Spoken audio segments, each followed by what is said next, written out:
I thought I had raised my daughters equally, but I was proven wrong when I found out my oldest betrayed her sister by sleeping with her groom a day before their wedding and got married to him at the same venue as her sister, on the same day.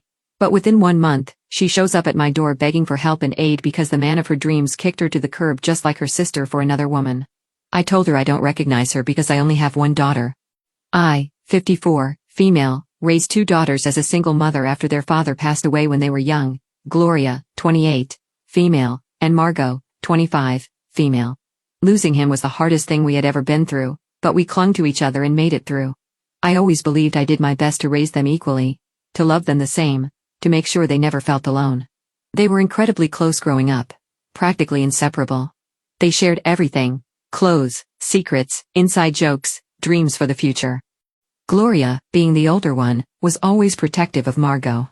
If anyone even looked at Margot the wrong way, Gloria was the first to step in. I never imagined that one day Gloria would be the reason Margot's entire world came crashing down. Margot met Jeremy, 30 male, 3 years ago at a mutual friend's party. They hit it off instantly like they had known each other their whole lives. Within 6 months, they were living together, and I could tell how deeply in love they were. Jeremy was everything I could have wanted for my daughter: smart, kind, hardworking. He had a stable job as an investment banker, treated Margot like she was his whole world, and never failed to make her laugh. He fit into our family so easily, like he was meant to be there. Claudia seemed genuinely happy for her sister. She helped Margot plan the wedding, pick out dresses, organize the bridal shower, making sure every little detail was perfect.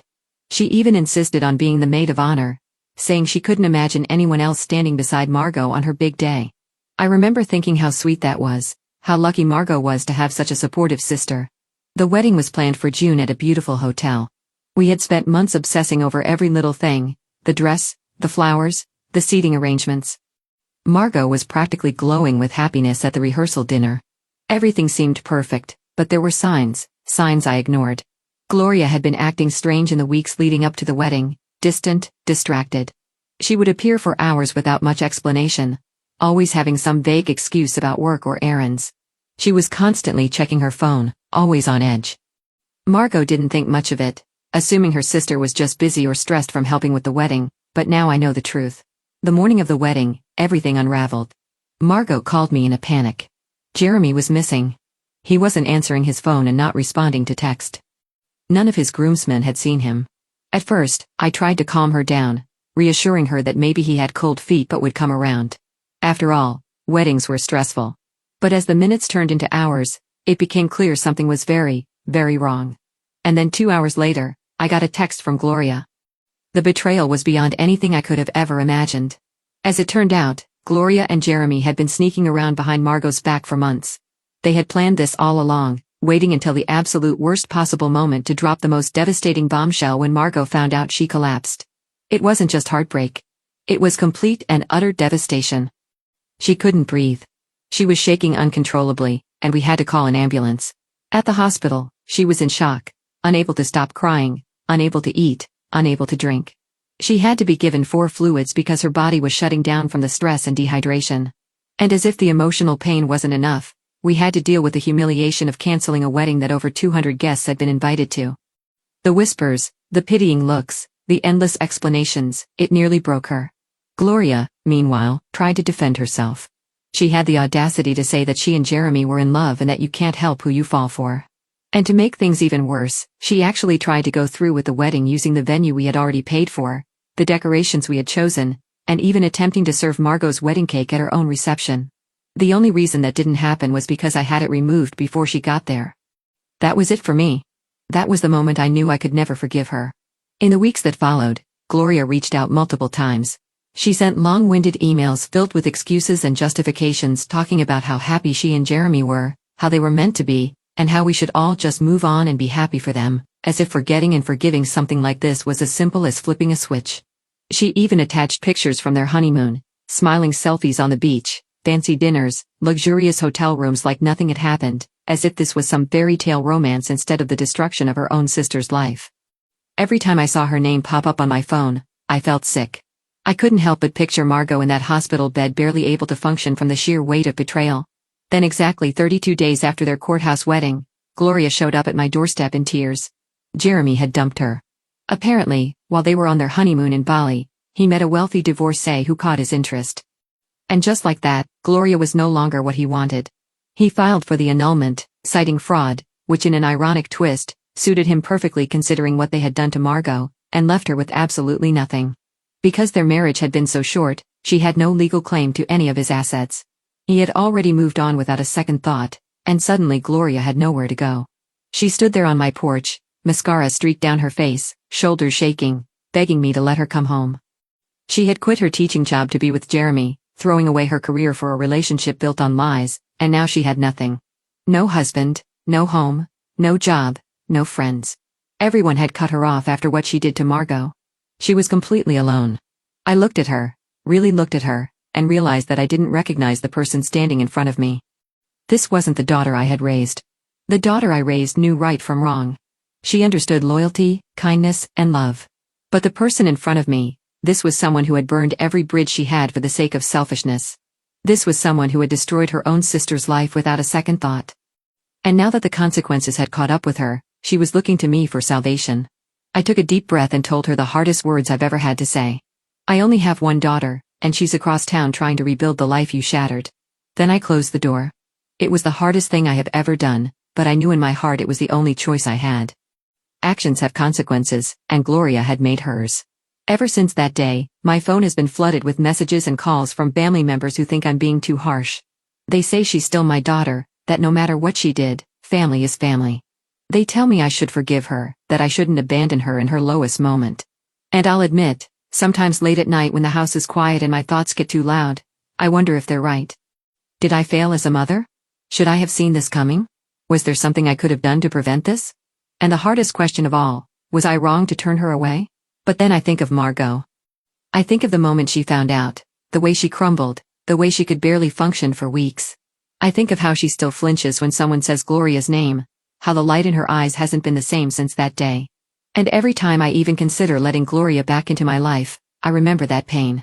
I remember the devastation. So here I am still questioning myself and still replaying it all in my head. Was I wrong for shutting the door on my own daughter? Am I the bad person for refusing to help her now that she's the one who lost everything? Update 1. Hey everybody. The response to my post has been overwhelming, and writing everything down has helped me process my thoughts better. So many people reached out with support, advice, and even shared their own stories of betrayal and heartbreak made me realize that while this situation is uniquely painful for our family, we are not alone. Several people asked for updates. So here's what's happened in the last couple of days. Gloria hasn't stopped trying to contact me. Yesterday morning, I woke up to 47 missed calls and over 60 text messages from her. She's been cycling between angry accusations and desperate pleas for help. One moment, she's furious, cursing me for abandoning her when she needs her mother most. And the next, she's begging for just 5 minutes to explain herself. The emotional whiplash is exhausting. I've had to block 3 different numbers she's using to reach me, and yet, I know she'll probably find another way. What's making all of this even harder is that we keep discovering more painful details about what happened before the wedding. One of Margot's bridesmaids finally worked up the courage to tell us that she had actually caught Gloria and Jeremy in an intimate moment at the bridal shower 2 months ago. She had convinced herself that she must have misunderstood because who would ever believe that the maid of honor would betray her own sister like that? She's been carrying so much guilt, wondering if speaking up sooner could have stopped everything before it spiraled out of control. The betrayal runs even deeper than we initially realized. Gloria had been using Margot's wedding planning sessions as a way to get closer to Jeremy. Every time Margot asked her sister to help with venue visits, menu tastings, or floral arrangements, Gloria would arrange to arrive early or stay late just to spend extra time with him. She manipulated the entire process using her role as maid of honor to cover up what was really happening. This wasn't some drunken mistake or moment of weakness. It was months of calculated, deliberate deception. The more I think about it, the more it makes my stomach turn. How could she do this to her own sister? How could she look Margot in the eye, help her pick out a wedding dress, plan her dream day, all while knowing she was secretly tearing her life apart? And if that wasn't painful enough, Margot found Jeremy's wedding vows in her apartment yesterday, the ones he was supposed to read to her on their big day. Reading them now, knowing everything we know, was like pouring salt into an already gaping wound. The promises of loyalty, honesty, lifelong devotion were all lies. Margot fell apart. She called in sick to work, unable to face the world. She spent the entire day in bed, alternating between sobbing uncontrollably and just staring blankly at the wall. It broke my heart to see her like that. I stayed with her the whole time, sitting on the edge of her bed, rubbing her back, trying to remind her that she's not alone, that she will get through this. But how do you comfort your child when their pain is this deep, this raw? There are no words that can take it away. I don't know what comes next. I don't know if Gloria will ever truly understand the weight of what she's done. I don't know how long it will take for Margot to start healing. All I know is that we're taking it one day at a time. And right now, that's all we can do. The family is divided. My sister thinks I'm being too harsh on Gloria, arguing that blood is thicker than water and that everyone deserves a second chance. Funny, she wasn't saying that when Gloria borrowed $5,000 from her last year and never paid it back, money that, in hindsight, was probably spent on secret dates with Jeremy. It's amazing how people's sense of forgiveness changes when they aren't the ones directly affected. My brother, on the other hand, is firmly on Margot's side. He's been nothing but supportive and has even offered to let Margot stay at his lake house for a few weeks if she needs to get away from everything. He told her she deserved a break from all the reminders and whispered sympathies, and, honestly, I think it's a good idea. What's truly disturbing is realizing just how long this betrayal was in the making. While helping Margot pack up some of her things, we found a birthday card from Jeremy dated just 2 weeks before the wedding. In it, he wrote about their future together, their plans to start a family, and how he couldn't wait to call her his wife. The same day he wrote those words meant to reassure her of his love and commitment. His credit card statements show that he was having dinner with Gloria at an expensive restaurant across town. The level of deceit is almost incomprehensible. How do you lie like that so easily to someone who trusts you completely? It makes me sick. Gloria's latest attempt to reach out came through her cousin Amy. Amy forwarded me a long email Gloria had sent her detailing how Jeremy had supposedly pursued her and how he convinced her they had a special connection that he never had with Margot. Gloria painted herself as the victim, claiming she had tried to resist, but that the heart wants what it wants, as if that justifies everything. The part that pissed me off the most was when she mentioned that she and Jeremy would sometimes meet in the same coffee shop where he had proposed to Margot, acting as if their affair was some beautiful star-crossed romance rather than a cold, calculated betrayal. I don't know what reaction she was hoping for, but if anything, it only made me angrier. The hardest part in all of this is watching Margot try to keep her dignity intact while struggling to hold herself together. She's still going to work, still pushing herself to keep up her routine, but I can see the toll it's taking on her. Yesterday, she had to sit through a team meeting where they discussed upcoming projects, including one with the same client who had offered to DJ her wedding as a gift. These little reminders are everywhere, and each one is like a fresh wound, reopening just as she starts to feel like she's gaining some stability. Jeremy, for his part, has had no direct contact with Margot, just his lawyer. A formal letter arrived requesting the return of family heirlooms he had given her, including his grandmother's pearl necklace that was supposed to be her something borrowed for the wedding. The same necklace that Gloria was photographed wearing at their courthouse ceremony. The calculated cruelty of it all is staggering. It's not just a betrayal. It's the complete lack of remorse. The coldness, the entitlement. It makes my blood boil. For now, I'm focusing on helping Margot heal while also trying to keep my own sanity intact. We've started having dinner together every night, something we haven't done regularly since she moved out for college. Sometimes we talk about what happened. Other times, we deliberately avoid the subject. Last night, we tried to make her grandmother's lasagna recipe and completely botched it. But for the first time in days, we ended up laughing. It wasn't much, but it was something. A small moment of light in all this darkness. I'll update again if anything significant changes, but for now, we're just taking it one day at a time. Update 2. Things have taken several unexpected turns since my last update, and I'm still trying to make sense of it all. Yesterday morning, I received a call from Gloria's best friend, Kate. She was worried because Gloria hadn't been answering her phone for 2 days, which was unusual, even considering everything that had happened. Kate had gone to check on her at the motel where she'd been staying, only to find that Gloria had checked out 3 days ago. No one knew where she was. Despite everything, I felt that familiar maternal panic rise in my chest. No matter what she's done, she's still my daughter, and the thought of her out there, possibly in danger, was unbearable. I spent hours calling hospitals, checking with relatives, and even reaching out to a few of her old coworkers to see if anyone had heard from her. Nothing. Finally, just before midnight, my phone rang with a number I didn't recognize. It was Gloria calling from a payphone at a bus station 3 states away. She was drunk, crying, and barely coherent, but I managed to piece together what had happened. Apparently, Jeremy hadn't just dumped her.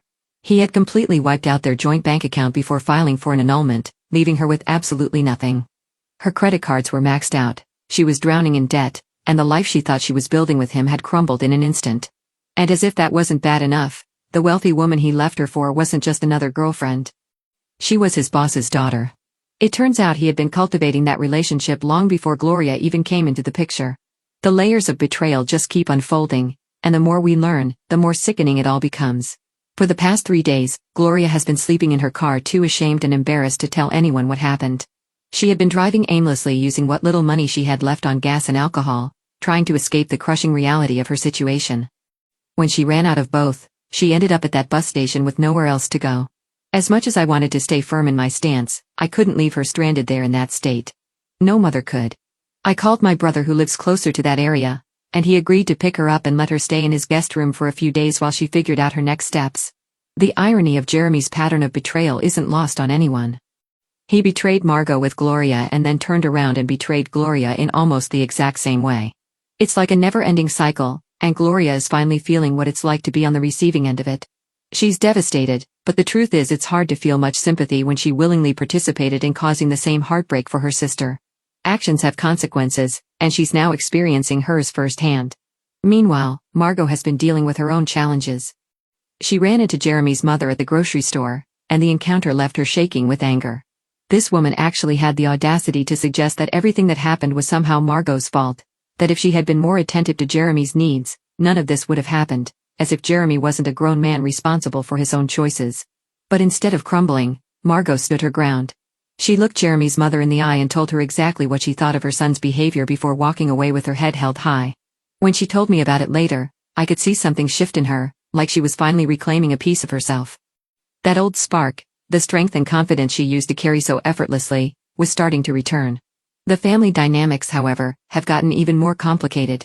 Some relatives are pushing for a reconciliation, insisting that we should all get together for Thanksgiving to heal as a family. They seem to think that a big meal and a few forced smiles will magically erase the pain and betrayal we've all been dealing with. But the truth is, some wounds don't heal over turkey and stuffing. Ironically, the same aunt who has been lecturing me about forgiving Gloria was just complaining last week about how Gloria borrowed several of her designer handbags before the wedding and returned them covered in wine stains, likely from one of her secret dates with Jeremy. Going through Margot's wedding planning materials yesterday, we found something that made my blood absolutely boil. Among the list of venues, caterers, and seating charts, there was a detailed spreadsheet that Gloria had put together. At first, it looked like a standard budget tracker, something she had created to help Margot stay organized. But as we look closer, we realize something sickening. Gloria had been secretly inflating the costs of different wedding expenses and pocketing the extra money. What was supposed to be a helpful tool had actually been a running ledger of her own theft. Based on what we could piece together, she had stolen nearly $3,000 this way. The methodical nature of it all, the sheer level of deceit, it was chilling. Meanwhile, Jeremy's boss's daughter has been trying to reach out to Margot through mutual friends. She claims she had no idea about any of this and that Jeremy told her he was already separated when they met. Maybe she's telling the truth. Maybe she's not. Doesn't really matter at this point. The damage has already been done. If anything, it just proves that Jeremy was always one step ahead, playing multiple people at once while ensuring that none of them knew the full story. My brother called this morning with an update on Gloria. She's a complete mess. One moment, she's sobbing about losing Jeremy, and the next, she's scrambling to justify everything she did. She keeps saying that she truly believed he was her soulmate, that she thought they were meant to be together forever. My brother, never one to sugarcoat things, pointed out that she had watched Jeremy make those exact same promises to Margot. How could she possibly believe she would be any different? Hearing that seemed to break something in her, and she just cried harder. And if that weren't enough, the wedding venue called yesterday about the deposit we had paid. They wanted to let Margot know that they'd be happy to transfer it to another date if she wanted to keep her options open for the future. Nicole completely blindsided her, and before I could even ask what she wanted to do, I saw the tears welling up in her eyes. But this time, they weren't the same grief-stricken tears she'd been shedding for weeks. This time they were angry. "I don't want anything to do with that place anymore," she said, her voice shaking. "Let them keep the money. I just want to move on. I'll update again if anything major happens, but for now, we're just trying to navigate this new reality the best we can." Update 3. The past 48 hours have brought even more revelations and changes to our situation, and, honestly, I don't even know how to process it all. Just when I think things can't get more complicated, another layer of betrayal or heartbreak gets uncovered. Gloria is back in town. My brother, who had taken her in temporarily, couldn't handle her emotional state anymore. She was either crying, raging about Jeremy, or trying to justify everything she had done. Eventually, he bought her a bus ticket home just to get her out of his house. She's staying with our cousin for now, but that situation's already tense. Apparently, Gloria has been moody and unpredictable, and our cousin's already regretting agreeing to taking her in. Last night, things escalated again. Gloria showed up at Margot's apartment building completely drunk. Instead of just ringing Margot's doorbell, she started buzzing random apartments until someone let her in. She then spent nearly an hour sitting in the hallway outside Margot's door, alternating between sobbing and yelling about how sorry she was. Margot could have called the police, but instead she called me.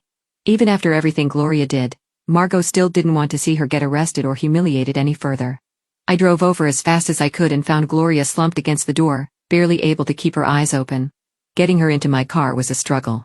She kept trying to go back to Margot's door, insisting that she needed to explain everything. I had to be firm with her, telling her that Margot didn't owe her anything and that she needed to leave her alone. Once I got her back in my house, she had sobered up a little, and she dropped a bombshell. She's pregnant. She showed me the tests, multiple positive results. She said she found out last week, but hadn't told anyone except Jeremy.